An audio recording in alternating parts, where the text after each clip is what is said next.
I'm Joe Fryer. And I'm Savannah Sellers. We're going to begin this morning in Washington, where after 43 days of political gridlock, the longest government shutdown in American history is now over. Last night, President Trump signed a spending bill into law. It funds most federal agencies through January and keeps money flowing to vital food assistance programs like SNAP through September. His signature came shortly after the funding package was approved by the House. On this vote, the yeas are 222, the nays are 209. The bill is passed. The motion is adopted. 6 Democrats crossed the aisle, joining all but 2 Republicans in voting yes. But the rest of the Democratic Party is fuming because the bill does not include any action on their key issue, funding for health care subsidies. NBC News correspondent Sam Brock is standing by for us at Newark Airport. He has a look at what the end of the shutdown means for travelers now that federal aviation officials are pausing plans to increase those flight cancellations. First, let's go to NBC's Alice Barr in Washington. Alice, good morning. Good morning, Joe and Savannah. So now the great unwind from all the consequences begins, and it starts at airlines, warning they're going to need some time to adjust their schedules, maybe about a week to get back to normal, while a USDA spokesperson said most states would get the funds they need to reload SNAP food benefits within 24 hours of the shutdown ending. With a vote in the House, The bill is passed. and a presidential signature overnight. The longest government shutdown in U.S. history is now over. The federal government will now resume normal operations. Furloughed federal workers getting back on the job today after 43 days. They and those who worked without pay waiting to hear when their back pay checks will arrive. As airlines work to return to full capacity, the FAA freezing flight reductions at 6% instead of the planned 10% by Friday, with easing staffing shortages set to gradually unsnarl weeks of delays and cancellations. I think it's horrible how politicians, all of them, use us as pawns. SNAP assistance will also grind back into gear for the millions of Americans still waiting for their full November payments, turning to food banks instead. Massive increases in families needing our assistance. As the consequences unwind, the two parties pointing blame at each other. Absolutely no question in anybody's mind now that the Democrats were responsible for this. Donald Trump and Republicans made the decision to shut the government down. Would rather do that than provide health care that's affordable. As Democrats face their own divisions over the deal moderates in the Senate reached with Republicans that did not include health care reforms, an issue Republicans say they're now ready to address with the government back in business. Top Republican promised a vote on extending the Affordable Care Act tax credits Democrats had been holding out for, but Republicans largely oppose. President Trump again floated the idea of giving money directly to Americans instead, though there are no details on how that would work, and the clock is ticking until government funding expires again at the end of January. Yeah, so if the health care issue isn't addressed, then what are the odds we see another shutdown when the funding expires early next year? That is exactly the question and exactly the rub. It depends on how much progress could be made in the intervening weeks on a solution for health care. At the start of the year, Americans on Obamacare are going to see those potential doubling or tripling in their insurance premiums if the subsidies are not extended. And Democrats may use that as evidence to say they need to wage this fight again. Republicans have long opposed Obamacare. They don't want to own these cost increases, but they do say they're ready to negotiate now that the shutdown is over. For what alternative is not clear. All right, Alice Barr in Washington, thank you. Now, even though the shutdown is over, we are still feeling those lingering travel impacts. The Department of Transportation has announced that 6% of scheduled flights will still be canceled today at dozens of the nation's busiest airports. But the plan for that number to go up to 10% has now been scrapped. Federal officials say that's in part due to stronger staffing levels and a rapid decline in the number of air traffic controllers calling out. So as we ramp up towards a busy holiday travel period, here's NBC News correspondent Sam Brock at Newark Airport with more on what to expect. Joe and Savannah, good morning. It does appear that the worst case scenario when it comes to holiday travel has been avoided. We've seen there's that shutdown deal in place, which means that air traffic controllers, some of whom had been calling out sick, are now effectively back on the job. And of course, as you mentioned a second ago, that 6% freeze in terms of mandatory flight reductions at 40 airports around the country. That's where things stand there as well. As you look around at FlightAware and see that there's roughly 1,000 flights nationwide that have been canceled to start the day, it's kind of baked in, right, with that 6% figure at Newark. Almost exactly 6% of flights are canceled this morning, but not even 1% delayed. So that's good news there. As you look over my shoulder, you see the security lines are moving. There are not sort of those teeming lines that we've seen at airports throughout the course of the last week. Here is the key metric that you want to keep an eye on this morning: staffing triggers. When you don't have enough controllers, that they have to reduce the volume of flights in and out of airports. Right now, according to the FAA's website, there are none listed. Now, this is something that Secretary of Transportation Duffy had pointed out. At its peak, the staffing triggers this past Saturday were 81. Then it was down to 11 on Tuesday, 4 on Wednesday, none to start the day. This is the trend line that you would like to see. Now, Delta's CEO Ed Bastian was on CNBC yesterday. He says his expectations are that things will be back to normal probably by this weekend, hopefully. But if things remain stable, we could be seeing those mandatory reductions pulled in the coming days. We'll have to wait and see. But right now, positive signs here in Newark. Guys, let me send it back to you. Some good news there, Sam. Thank you. Another big story now. The White House is pushing back at newly released emails from Jeffrey Epstein's estate. Those messages are drawing fresh scrutiny over the relationship between the president and the convicted sex offender. Yeah, the House Oversight Committee released thousands of documents from Epstein's estate yesterday, including emails sent from 2011 to 2019 that mention President Trump by name. In one message released by Democrats sent to his co-conspirator Ghislaine Maxwell, Epstein said, quote, "The dog that hasn't barked is Trump." NBC News has not independently verified those emails. Well, in a post to Truth Social, President Trump called the scandal a, quote, hoax, adding that it was a way for Democrats to distract from the shutdown. NBC News Capitol Hill correspondent Julie Sirkin is in Washington with the latest on this. Julie, good morning. So we should be clear, there's no smoking gun in these documents that President Trump committed any crimes, but they are calling into question the extent of his knowledge of Epstein's crimes. So what are some of the standout lines concerning the president in these emails? And tell us more he is responding.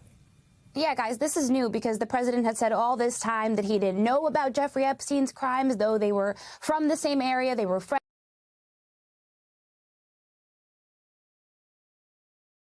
The AG said similar, that Trump had nothing to do with any of her or Epstein's dealings with these underage girls, these victims. Another one of these 3 emails is also interesting if we can pull it up. It's from Jeffrey Epstein to journalist Michael Wolff in 2019 when Epstein was already prosecuted. It says,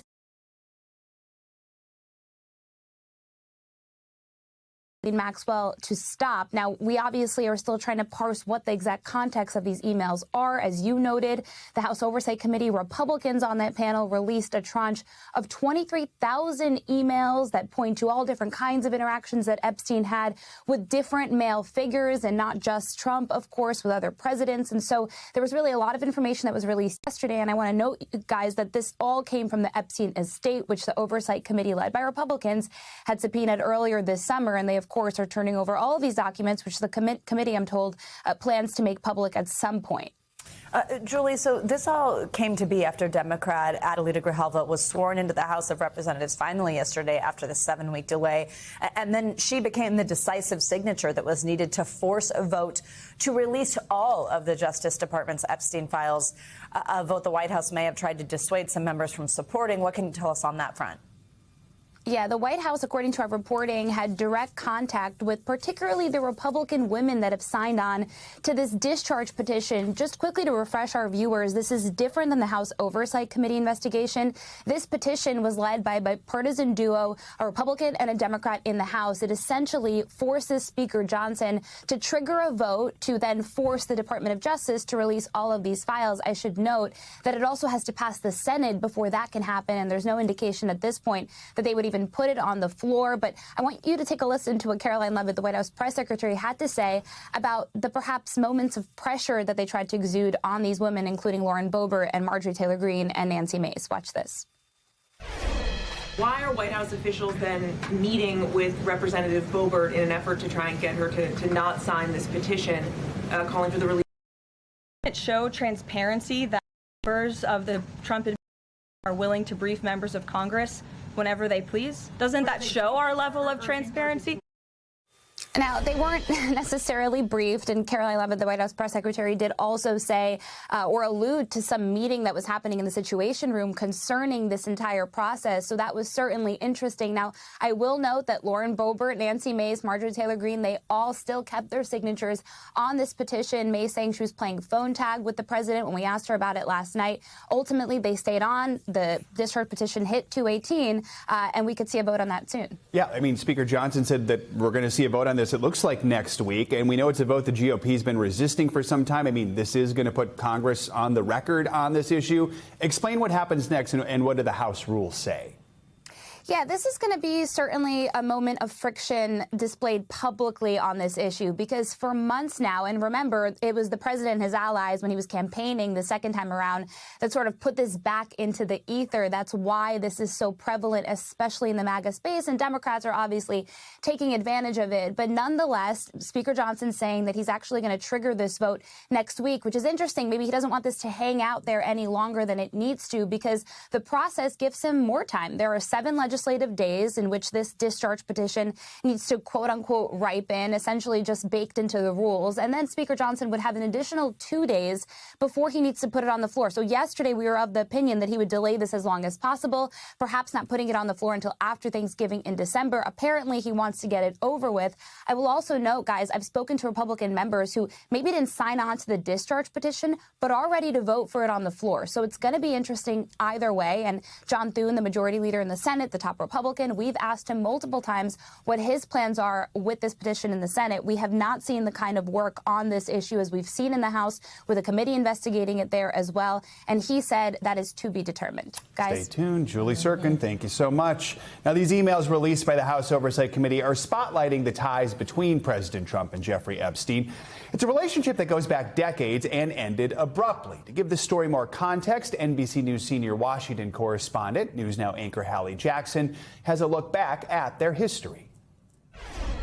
President Trump, for years, distancing himself from convicted sex offender Jeffrey Epstein. I had a falling out with him a long time ago. In the Oval Office in 2019, making clear his feelings on Epstein at that point. I don't think I've spoken to him for 15 years. I wasn't a fan. The president has long denied wrongdoing with regard to his connection with Epstein, but acknowledged the two crossed paths in Palm Beach back in the 90s.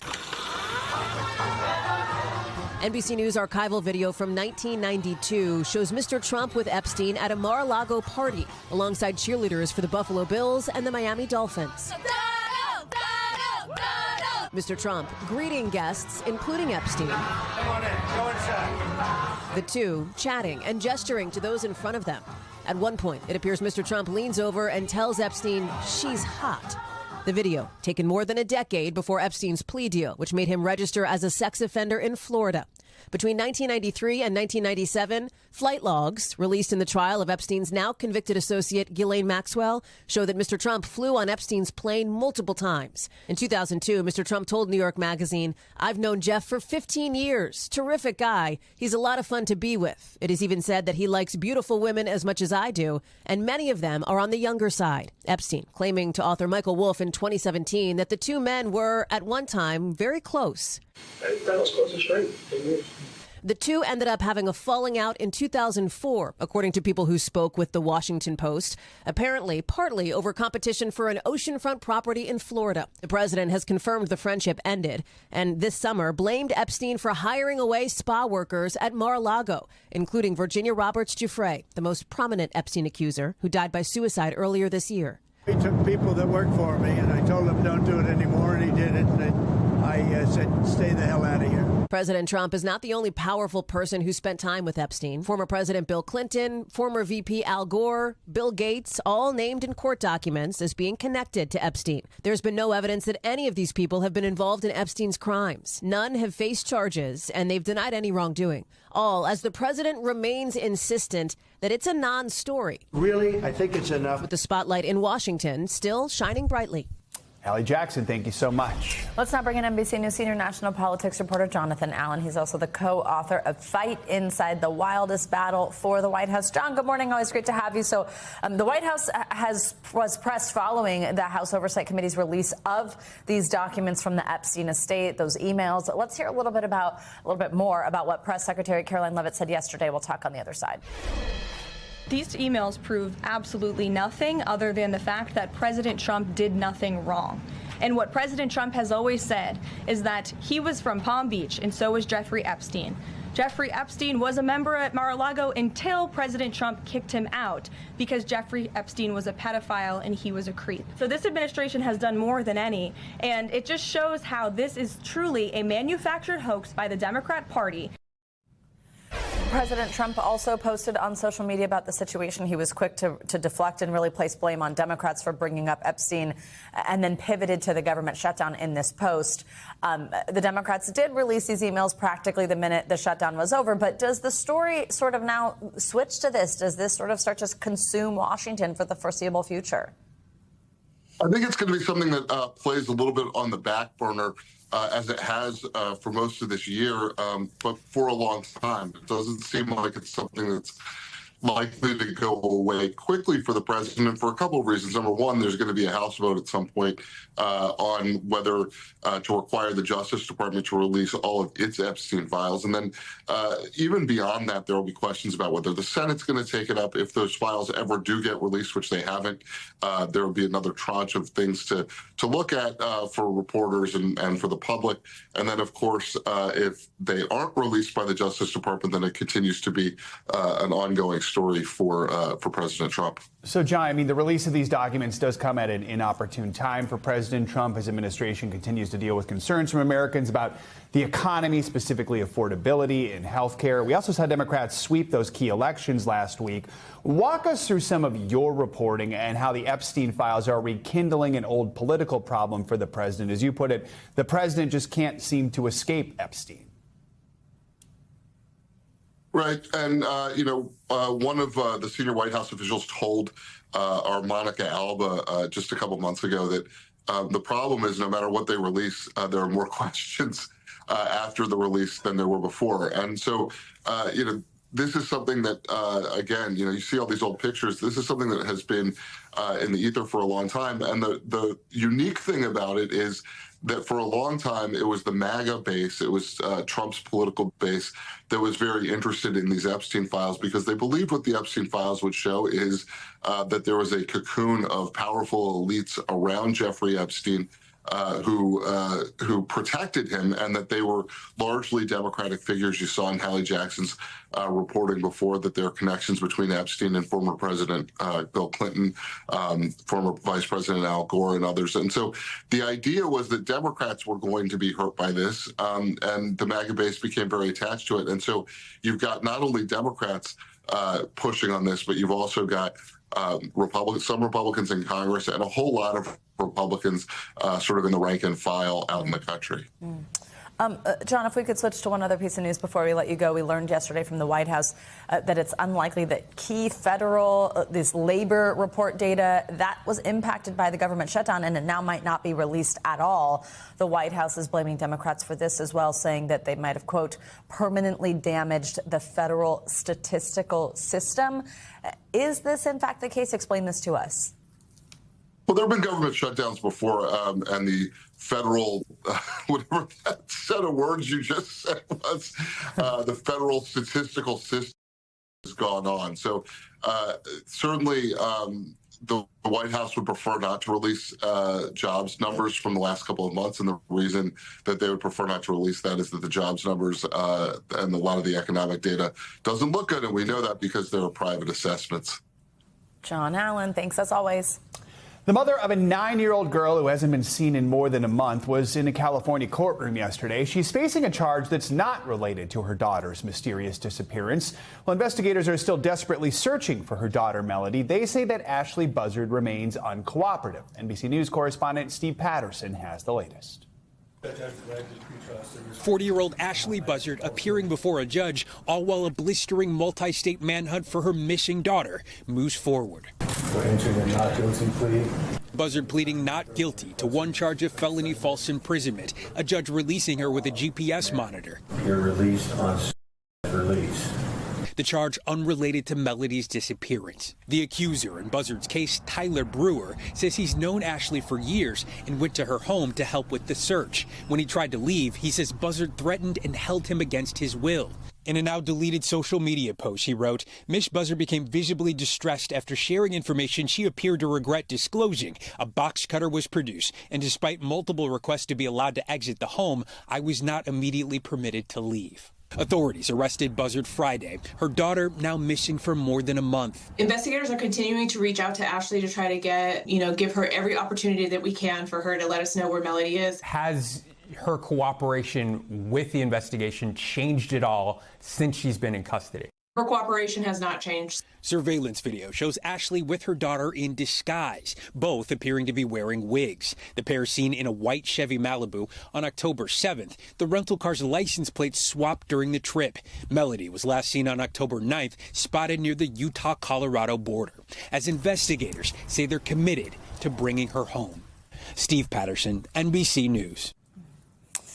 Let's get you to weather now. It's another cold start of the day here in New York, but high temperatures are expected in other parts of the country. Let's check our forecast with our Angie Lastman here in studio. Hey, Angie, good morning. Hi, Savannah. Good morning to you. We've still got the seasonal conditions settling in across the east, but notice really 2/3 of the country running away warm for this time of year. We're going to actually see some record highs potentially as the day goes on. We've got those potentials stretching from Texas up through the Rockies, out through the Intermountain West. 77 degrees in Pueblo today. We are running more than 20 degrees above normal across parts of Montana, Utah, even Phoenix, 87, Minneapolis sitting at 57 for your high temperature today. So it's been a bit of a roller coaster ride, and more of those records will be likely here as we get into your day tomorrow. So if you were looking for the milder conditions across the southeast or even the Midwest in the Ohio Valley, you're going to get them as we get into tomorrow too. 57 for Columbus, 72 for Atlanta, still hanging on to those 80s for Amarillo, San Angelo, and Tucson tomorrow. And as far north as the northern plains, we're still going to be sitting into those upper 70s, so above normal temperatures. Rapid City is expected to be 30 degrees above normal for tomorrow. As we get through the rest of our work week and into the weekend and early next week, we'll start to see things kind of dialing back and becoming more mild. So you get the 70s on Saturday in Cincinnati, but notice the mid-50s return for Sunday and Monday. It's the 50s on Saturday in Minneapolis, but the low 40s return by the time we get back to our next work week. And you get the picture. We kind of deal with that across the board for the East here as we get through the weekend and into next week. It's 50s for New York City. Meanwhile, we've got quite an active kind of pattern setting up out west. This western storm is bringing a whole lot of rain to folks on that coast, and this is going to leave us with the potential for some flooding through Friday. Here's those flood alerts that are up. Anywhere from 1 to 4 inches of rainfall expected, and we know that the most vulnerable areas are going to be those burn scar areas, so we'll watch for the flash flooding conditions there. And you can see the torrential downpours and mountain snow are really here to stay. This is what we're dealing with through the day today. Wind gusts up to 50 miles per hour, and in the mountains up to 100 miles per hour. It'll subside in Northern California tomorrow, but it does persist for Southern California. So a bummer for folks out west when it comes to the rain and flooding concerns for sure. Absolutely. Ooh, and still chilly here. Angie, thank you so much. We thank you for watching, and remember, stay updated on breaking news and top stories on the NBC News app or watch live on our YouTube channel.